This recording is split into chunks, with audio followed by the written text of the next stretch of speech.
নমস্কার, আপনারা দেখছেন শিলিগুড়ি এক্সপ্রেস। এই মুহূর্তে আমি আপনাদের সঙ্গে পায়েল। উত্তরবঙ্গ সিকিমে বৃষ্টির তাণ্ডব, তিস্তা উপচে সড়ক যোগাযোগ ব্যাহত, ধসে বিপর্যস্ত গ্রামীণ জীবন।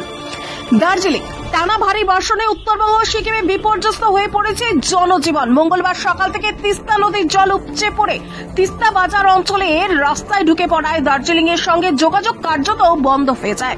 যদিও কিছু গাড়ি কিন্তু ঝুঁকি নিয়ে চলাচল করছে, তবে প্রশাসন পরিস্থিতিকে উদ্বেগজনক বলেই জানিয়েছেন। অন্যদিকে সিকিমে সিংতাম রংপো জাতীয় সড়কের 20তম মাইল বারডাং এলাকায় ধস নেমে NH10 সম্পূর্ণ অচল হয়ে পড়ে। রীতিমতো অবিরাম বৃষ্টিতে মাটি ও পাথর সরানোর কাজ ব্যাহত হচ্ছে। কর্তৃপক্ষের আশা, আবহাওয়া অনুকূলে থাকলে আংশিকভাবে রাস্তা চালু করা সম্ভব হবে। ধসের কারণে গ্রামীণ সড়কগুলিও ভেঙে পড়েছে। পথশ্রী প্রকল্পের অধীনে তৈরি হওয়া সিংতাম, চিয়াবাড়ি, শাহিস, ধুরার রাস্তা বৃষ্টির জেরে ভেসে গেছে। স্থানীয়দের অভিযোগ, বছরের পর বছর অবহেলিত কাজের ফলে অর্ধনির্মিত রাস্তা ভেঙে পড়ায় এলাকাবাসীর যাতায়াত আরও দুর্বিষহ হয়ে উঠছে। গতরাতে রিম্বিক লোধোমা অঞ্চলের আপার সিঙ্গুলসেমু গ্রামে ধস নেমে এক বাড়ির রান্নাঘর সম্পূর্ণ ধ্বংস হয়ে গেছে।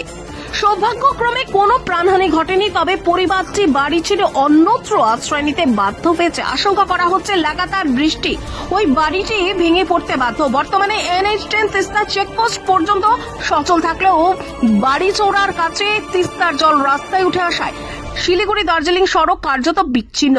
সিংতাম রাভাংলা রোড ও খামদাং রোডও ধসে বন্ধ হয়েছে।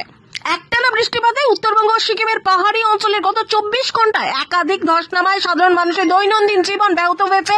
প্রশাসনের তরফে পর্যটক ও স্থানীয়দের অপ্রয়োজনীয় ভ্রমণ এড়ানোর পরামর্শ দেওয়া হয়েছে। পরবর্তী আরো খবর জানতে অবশ্যই চোখ রাখুন শুধুমাত্র শিলিগুড়ি এক্সপ্রেসের পর্দায়। নমস্কার, আপনারা দেখছেন শিলিগুড়ি এক্সপ্রেস। এই মুহূর্তে আমি আপনাদের সঙ্গে পায়েল। উত্তরবঙ্গ সিকিমে বৃষ্টির তাণ্ডব, তিস্তা উপচে সড়ক যোগাযোগ ব্যাহত, ধসে বিপর্যস্ত গ্রামীণ জীবন।